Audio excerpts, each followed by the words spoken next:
जय गुरु। गीता पढ़ेंगे नहीं तो जानेंगे कैसे। गीता जरूर पढ़ना चाहिए, मनन करना चाहिए।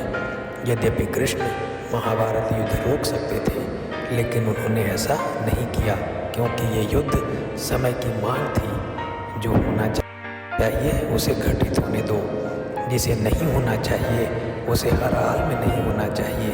यही तो कृष्ण का दर्शन। नमस्कार, मैं संजय मिश्रा। आज हम चर्चा करेंगे अध्याय 2 की, जिसे हम सांख्य योग कहते हैं। देखिए, जब तक चीजें स्पष्ट नहीं होंगी, हमारा विषाद बना रहेगा। अर्जुन श्री कृष्ण से अस्पष्टता के बारे में प्रश्न करता आ रहा है। सांख्य योग इसी पे आधारित है और भगवान श्री कृष्ण ने अर्जुन को तरह तरह से ये समझाने का प्रयत्न किया है कि हम अपने जीवन में स्पष्टता को कैसे प्राप्त करते हैं। 7वें श्लोक में अर्जुन कृष्ण से यही पूछता है और कहता है कि जब तक चीजें स्पष्ट नहीं होंगी वह युद्ध नहीं करेगा। भगवान से अर्जुन कहता है कि हमें चीजें स्पष्ट कीजिए। एक गुरु तुल्य को स्पष्टता का भान करवाने के लिए शिष्य के स्तर पर जाकर समझाना होता है। भगवान श्री कृष्ण अर्जुन के बुद्धिमत्ता स्तर पर जाकर उनको समझाते हैं। 14वें श्लोक से श्री कृष्ण चीजों को बारी बारी से स्पष्ट करते हैं। प्रथम, मनुष्य को प्रत्येक तरह के द्वंद्व जैसे सुख दुख, गर्मी सर्दी आदि सहन करने की आदत डालनी चाहिए, क्योंकि यह द्वंद्व किसी भी मनुष्य की जिंदगी में सदा रहने वाला नहीं है। दूसरा, जो द्वंद्वातीत है, मतलब इन द्वंद्वों से मुक्त है, वो है हमारी आत्मा। अर्थात जो भी द्वंद्वामुक्त है वो सदा ही रहने वाला है। तीसरा, श्लोक 31 के माध्यम से कहते हैं हमें अपने धर्म को देखकर भयभीत नहीं होना चाहिए। यहाँ भगवान ने धर्म की बहुत ही उचित परिभाषा कही है। भगवान ने कहा है कि धर्म वो आचरण है जिसे व्यवहार में लाने से लोक का कल्याण होता है। भगवान समझाते हुए कहते हैं लोक कल्याण बिना भय के करना ही हमारा कर्तव्य है। ये जो युद्ध है लोक कल्याणार्थ है, अर्थात धर्म है। भगवान ने कहा है कि जीवन में यदि किसी को भी स्पष्टता प्राप्त करनी हो तो उसके मात्र 2 ही मार्ग हैं। प्रथम मार्ग ज्ञान मार्ग है और दूसरा मार्ग कर्म का मार्ग है। श्लोक संख्या 40 में कर्म मार्ग की महत्ता बताते हुए भगवान श्री कृष्ण कहते हैं कि हमें सम्यक कर्म अर्थात समय के अनुसार जो कर्म उचित हो उसे धारण कर लेना चाहिए। श्लोक इस प्रकार है, नेहा विक्रमना सोवसी अस्ति प्रत्यवायु न विद्यते स्व अल्पाल्पस्य धर्मस्य त्रायते महतो भयात्। भगवान कहते हैं कि इस कर्मयोग में आरंभ में कोई नुकसान नहीं है और उल्टा फल रूप दोष भी नहीं है, बल्कि इस कर्मयोग रूप धर्म का थोड़ा सा भी साधन जन्म मृत्यु रूप महान भय से रक्षा कर लेता है। आगे भगवान 47वें श्लोक में और स्पष्ट करते हैं। भगवान कहते हैं कर्मण्येवाधिकारस्ते मां फलेषु कदाचन मां कर्म फल हेतु भूर्मा ते संगो अस्त कर्माणि। हमारा अधिकार क्षेत्र कर्म है, उसका फल कभी भी नहीं। जब तक हमें यह स्पष्ट नहीं हो जाता कि इस शरीर के जन्म मरण के अलावा एक और उत्कृष्ट जीवन है, तब तक हम वो ही करते रहते हैं। जब तक हमें यह स्पष्ट नहीं हो जाता कि इस शरीर के जन्म मरण से के अलावा भी एक और उत्कृष्ट जीवन है, इस अस्पष्टता तक हम तब तक वही करते हैं जो हमारे शरीर को अच्छा लगता है। अतः आत्म तत्व को अपरिहार्य है। भगवान आत्मा की स्थिति को स्पष्ट करते हुए कहते हैं, अव्यक्तादीनि भूतानि व्यक्त मध्यानि भारत अव्यक्त निधनान्य तत्र का परिवेदना। भगवान कहते हैं कि प्राणी जन्म से पहले अप्रकट थे और जन्म के बाद अप्रकट हो जाने वाले हैं, केवल बीच में ही प्रकट है। फिर ऐसी स्थिति में क्या शोक करना चाहिए? क्या शोक करना उचित है? भगवान और स्पष्ट कर रहे हैं कि सभी तरह के द्वंद्व बंधन उत्पन्न करने वाले हैं, अतः हमें सम रहना चाहिए। आगे कहते हैं, समयोग से तो विषय निवृत्त हो जाता है, लेकिन आसक्ति समाप्त नहीं होती। ध्यान देने की बात यह है कि समत्व में स्थित पुरुष को परमात्मा का साक्षात्कार होता है और ये आसक्ति साक्षात्कार के बाद समाप्त हो जाते हैं। आगे फिर और स्पष्ट करते हैं, भगवान कहते हैं, विषया विनिर्वन्ति निहारस्य दयेन रजवर्ज रसोपस्य वरं दृष्ट्वा निवर्तते।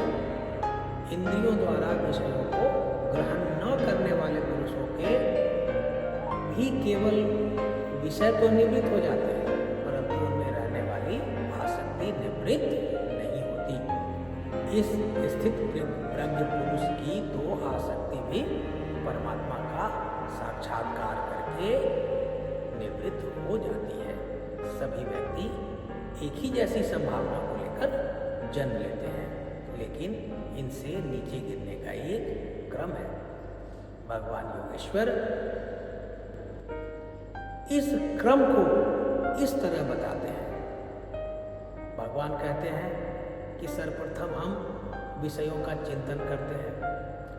चिंतन करने से उस विषय में आसक्ति उत्पन्न हो जाती है।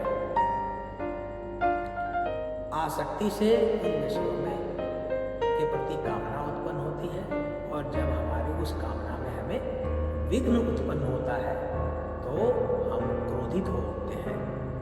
जब हम क्रोधित होते हैं तो हमें मूल भाव उत्पन्न होता है। मूल भाव से स्मृति में भ्रम हो जाता है। स्मृति में भ्रम हो जाने से बुद्धि अर्थात ज्ञान शक्ति का नाश हो जाता है, और बुद्धि का नाश हो जाने से यह पुरुष अपनी स्थिति से गिर जाता है। भगवान कहते हैं, अपने अधीन किए हुए अंतःकरण वाला साधक अपने वश में की हुई बुद्धि राग द्वेष रहित इंद्रियों द्वारा विषयों में विचरण करता हुआ अंतःकरण की प्रसन्नता को प्राप्त होता है। अंतःकरण की प्रसन्नता प्राप्त होने पर संपूर्ण दुखों का अभाव हो जाता है, और उस प्रसन्न चित्त वाले कर्मयोगी की बुद्धि शीघ्र ही सभी ओर से हटकर परमात्मा में ही भली भांति स्थिर हो जाती है। भगवान वासुदेव ने मनुष्य को सिर्फ 3 बिंदुओं या साधन को तय करने को कहते हैं। श्लोक 45 यही स्पष्ट करता है। श्लोक 45 इस प्रकार है, त्रैगुण्य विषया वेदया निस्त्रैर्गुण्यो भावार्जुन निर्द्वंद्वो नित्य अस्त्वस्थो निर्योगक्षेम आत्मवान। भगवान आगे कहते हैं, वेद 3 गुणों के कार्य समस्त भोगों एवं उनके साधनों का प्रतिपादन करने वाले हैं। इसलिए तो उन भोगों एवं उनके साधनों में आसक्तिहीन हर्ष शोकादि द्वंद्वों से रहित होकर जो नित्य वस्तु परमात्मा है उसमें स्थित होकर योग और क्षेम को न चाहने वाला और स्वाधीन अंतःकरण वाला हो जाओ। हम इसे सारांश में इस तरह कह सकते हैं कि साधन 3 है। प्रथम साधन योग को न चाहने वाला, दूसरा साधन क्षेम को न चाहने वाला और तीसरा व्यक्ति स्वाधीन अंतःकरण वाला हो। इन उपरोक्त साधनों को साधने के बाद व्यक्ति की स्थिति बुद्धि स्थिर वाली हो जाती है। अब हम बुद्धि को समझने का प्रयास करते हैं कि बुद्धि किस तरह से कार्य करती है। बुद्धि मानो किसी भी वस्तु को या विषय को खोलकर या टुकड़ों टुकड़ों में बांटकर देखने का कार्य करती है। अर्थात बुद्धि का कार्य मूल स्वरूप को नष्ट कर जानने का कार्य करना होता है। इसके साथ ही अहंकार एक तरह से पहचान का काम करता है। आप पुरुष हैं, स्त्री हैं, भारतीय हैं, अमेरिकन हैं, यह जो आपने पहचान पाला हुआ है यह अहंकार ही तो है। आप इससे मुक्त नहीं हो सकते। हाँ, आप अहंकार के रूप को बदल सकते हैं। इसके लिए हमारे शास्त्रों में बहुत ही अच्छा उपाय है। हम सदा ये याद कर सकते हैं कि हम और हमारे सृष्टि निर्माता एक हैं। एक मंत्र हर समय मानसिक तौर पर दोहराने से हम अहंकार के स्वरूप को बदल सकते हैं, परिवर्तित कर सकते हैं।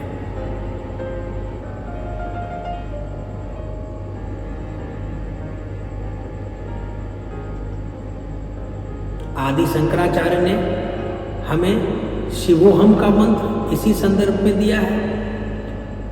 हंस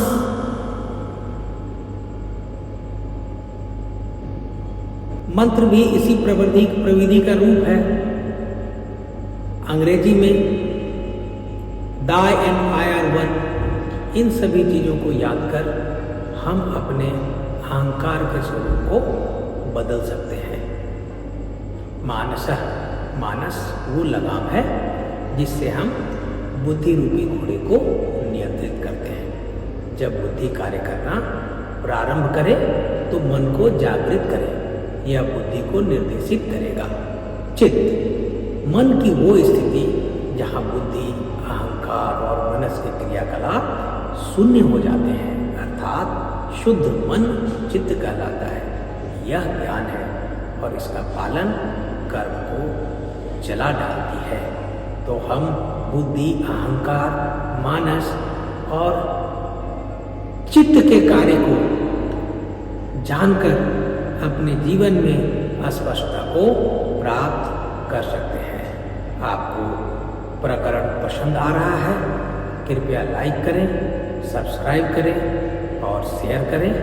आज बस इतना ही। फिर मिलेंगे। नमस्कार।